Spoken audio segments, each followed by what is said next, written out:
Fala galerinha, tudo bem com vocês? Galerinha, aqui é o professor Pedro, professor de História. Tô com muita saudade de vocês, galera, saudade daqueles abraços apertados que vocês dão na gente quando chega na sala.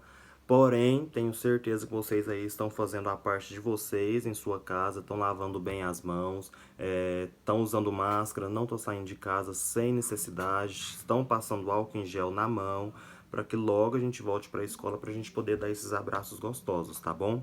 Galerinha, hoje nesse vídeo nós iremos corrigir aquelas atividades que eu passei para vocês da página 104 e página 105, número 1, 2, 3 e 4. Atividade muito fácil, só de leitura e interpretação. Para vocês que leram o conteúdo que eu passei para vocês anteriormente, conseguiram responder tranquilamente e tenho certeza que vocês estão fazendo isso porque eu observei nas fotos que vocês me enviaram. Vocês estão por dentro do assunto.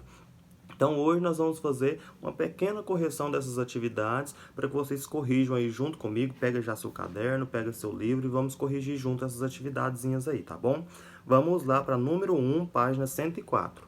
Em grupo, claro, você na sua casa, leia a frase do escritor Malinês Tierno, que é a frase seguinte: a escrita é uma coisa e o saber outra. A escrita é a fotografia do saber, mas não o saber em si. Letra A, questão pessoal. Você concorda com essa frase? Por quê? Essa questão é uma questão pessoal, você vai ver sua resposta e vai justificar o porquê você concorda ou porquê você não concorda com essa frase. Eu, professor Pedro, pessoalmente concordo com essa frase. Por quê? Concordo que todos que escrevem sabem, mas nem todos que sabem escrevem. A escrita, lógico, ela é uma fotografia do saber, mesmo que em conceitos mínimos. Mas, porém, existem grandes sábios, grandes pensadores que não escrevem, que expressam sua sabedoria, que expressam seu conhecimento sem a escrita, por exemplo. Eles expressam com a dança, expressam com o teatro, expressam com o desenho, infinitos outros modos que tem para a gente expressar o nosso conhecimento, o nosso saber, né? Então, letra A, fechada. Letra B. Na sua opinião, a frase aplica-se aos povos africanos anteriores à conquista europeia? Justifique sua resposta. Mais uma resposta pessoal. Mas olha só, galera, ela justifica sim. Volta lá na página 91 que tem um exemplo para vocês. Olha só, ela se aplica comprovadamente pela redação das fontes históricas, que está lá na página 91, onde nós estudamos os povos africanos através das suas fontes, seja elas fontes escritas e seja elas fontes não escritas. As fontes escritas nós temos como exemplo os textos de Ibn Batuta, e as fontes não escritas, como as obras de arte, as construções, as vestimentas e as tradições orais passadas de geração em geração, não é? Então pronto, letra B, fechadinha, beleza. Número 2.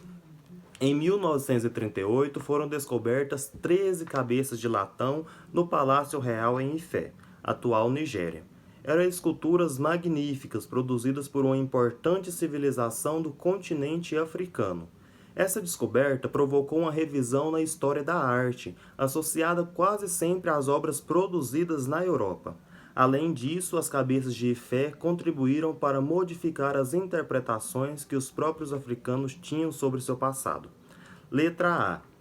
Segundo o texto, qual foi a importância da descoberta das esculturas de Ifé? Vai lá no seu livro, na página 104, no cantinho esquerdo, textinho azul. Primeiro parágrafo, galera. Olha só. Em particular, nigerianos têm orgulho do seu passado. Por que eles têm orgulho do seu passado? A descoberta despertou neles um novo tipo de nacionalismo. E eles começaram a andar com confiança, orgulhosos do seu passado. Letra A, fechada. Letra B. Escolha um objeto pessoal que tenha valor para você. Conte uma história explicando o significado desse objeto na sua vida. Olha só, galerinha, queria estar na sala para escutar as histórias de vocês. Eu, professor Pedro, a minha história, um objeto que eu tenho, que carrego comigo, vocês já devem ter me visto na sala de aula com ele, é esses anéis pretos, anéis de coco.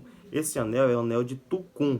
Eu ganhei de uma amiga freira, que foi lá na prelazia de São Félix, lá no Mato Grosso, e aí ela trouxe de presente para mim, e ele foi abençoado por um bispo emérito, que é um bispo que não exerce mais, ele é padre, mas porém por conta da idade, está muito debilitado, ele já não exerce mais a função de bispo, porém ele é bispo emérito, e ele abençoou. E esse bispo, Dom Pedro Casadalga, ele tem uma história muito linda, uma história de luta pelo povo, luta pelas minorias, uma conquista ao lado dos indígenas daquela região. Então ele é um cara para mim que ele é um reflexo de vida para mim, é um espelho. Você me pergunta, Pedro, você gostaria de ser considerado espelho de alguém? Eu faria, eu gostaria sim, do Dom Pedro Causa d'Águia, lá da Prelazia de São Félix do Araguaia, no Mato Grosso. É um cara muito especial. E ele abençoou esse anel e mandou para mim, e hoje eu uso esse anel em compromisso com a igreja que eu participo, que é a religião católica, e com compromisso com a igreja dos pobres, um trabalho voltado para a pobreza, pelos mais necessitados, pelas minorias, as pessoas que mais precisam de um apoio social, de um apoio humano, tá bom? Número 3. A seguir, leia o texto do historiador Alberto Costa e responda. Letra A. De acordo com o texto, quais visões sobre a África são vinculadas nos meios de comunicação? Galerinha, olha só. Nos filmes, nas histórias em quadrinhos, nos seriados de TV, nos romances, a África sempre é um continente misterioso e mágico. Agora já, as imagens que nos transmitem diariamente nos jornais e nos noticiários de rádio e televisão é outra. É a de uma parte do mundo assolada por secas, fome, epidemias, guerras e tiranos. Letra A, fechada. Letra B. Na sua interpretação, por que essas visões são incompletas? Galerinha, vamos lá na segunda parte do texto, no segundo parágrafo, textinho azul do lado direito do seu livro, página 104. Olha só, o próprio texto já nos dá a resposta de o porquê essas visões são incompletas. Se uma região da África foi atacada por nuvens de gafanhotos que devoraram todas as plantações e nela há fome, nas outras colheitas se fez normalmente. Os celeiros estão repletos e há abundância de comida. Se em determinado lugar há uma feroz luta armada, noutro as crianças vão regularmente à escola, de roupa limpa e sapatos lustrados.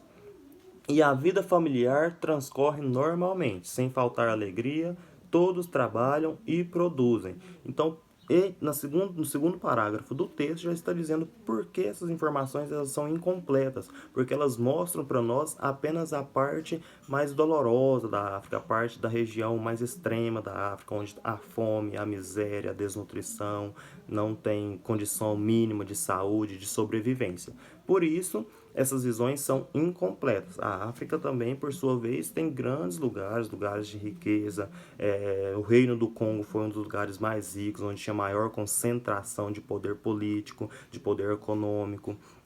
Trabalhavam com agricultura. Então não é toda a localidade da África que é lotada de desgraças, de, de de partes assoladas por secas, não é toda a África, é alguns lugares, são os lugares mais remotos, lugares mais extremos. Letra C. Você já assistiu a filmes, desenhos, noticiários que falam sobre a África? Como esse continente foi representado? Galerinha, eu já assisti e quase todos. A África é sempre representada pela pobreza, pela seca, pela falta de saneamento básico, as crianças desnutridas, os adultos também desnutridos. É um lugar de muita pobreza, muito sofrimento. Quase sempre a gente vê as reportagens, os quadrinhos, os filmes, quase sempre que vemos é dessa forma. Acredito que vocês também, todos que já viram, foram assim também. Vamos lá então para número 4. Leia o texto, observe as imagens e responda. Letra A. Na sua interpretação, que personagem representa o rei na imagem 1? Vamos lá olhar a imagem do lado esquerdo da página 105. Nós vamos ver que tem um personagem no meio, dois personagens menores de mãos dadas com o personagem no meio, e um personagem que parece um soldado, um súdito, um servidor, dos dois lados, do lado esquerdo e do lado direito. Então, sempre que formos falar de imagem figurativa e formos analisar uma imagem e que tiver reinado nele, sempre iremos ter o rei no centro da imagem, porque o reino ele tem a representação de poder, ele tem a representação de centralidade. Então, sempre o personagem que vai identificar o rei daquela época, daquele momento, vai ser sempre o personagem, a figura do centro, que é a figura do centro que temos aí. Se observarmos, a gente pode perceber que os súditos, as pessoas, os personagens que estão dos lados, do canto esquerdo e no canto direito, eles estão com alguma coisa levantada, meio que tampando do sol ou fazendo vento para não ir calor no rei. Sempre a figura que representa o rei, a figura que representa o poder, sempre vai estar, sempre que estivermos estudando história, sempre vai estar centralizada essa personagem, sempre vai estar no meio. Letra B. Que elementos da imagem 2 identificam os portugueses? Agora vamos observar a imagem do canto direito, a imagem do lado direito da página 104. Está pedindo para que a gente identifique as características, os elementos que identificam que essas três personagens sejam portugueses. Olha só, elemento fundamental, a vestimenta. Eles estão usando casacos, estão usando bota de couro, chapéu, e eles têm um traje, meio que um traje militar, meio que um uniforme. A partir da roupa nós iremos enxergar e iremos identificar os portugueses na imagem. Tá bom, galerinha? Pronto, acabou, correção finalizada. Espero que vocês tenham feito a correção junto comigo. Peço desculpas, nós professores estamos fazendo o possível para que possamos passar para vocês o conhecimento, o mesmo que passamos em sala de aula. Tenho certeza que estamos conseguindo mesmo, com toda dificuldade, mas estamos tentando fazer o melhor para vocês, tá bom, galerinha? Quero pedir de coração, não deixem de fazer as atividades de vocês, não deixem de enviar as atividades de vocês para os professores. Às vezes não estamos conseguindo responder todas as mensagens porque está tendo uma movimentação muito grande no nosso WhatsApp de mensagens, então nós não conseguimos administrar todas essas mensagens. Mas contem com a gente, tá bom? Contem com os professores, qualquer dúvida, fale com a gente, mande mensagem, assim que possível a gente vai responder, estamos à disposição de vocês, tá bom? E no mais, desejo que vocês fiquem todos em paz e até o próximo vídeo, até a próxima aula, o próximo áudio, para a gente continuar nos comunicando, assim de longe, para que logo a gente volte a se abraçar, tá bom, galerinha? Tchau, beijo para vocês.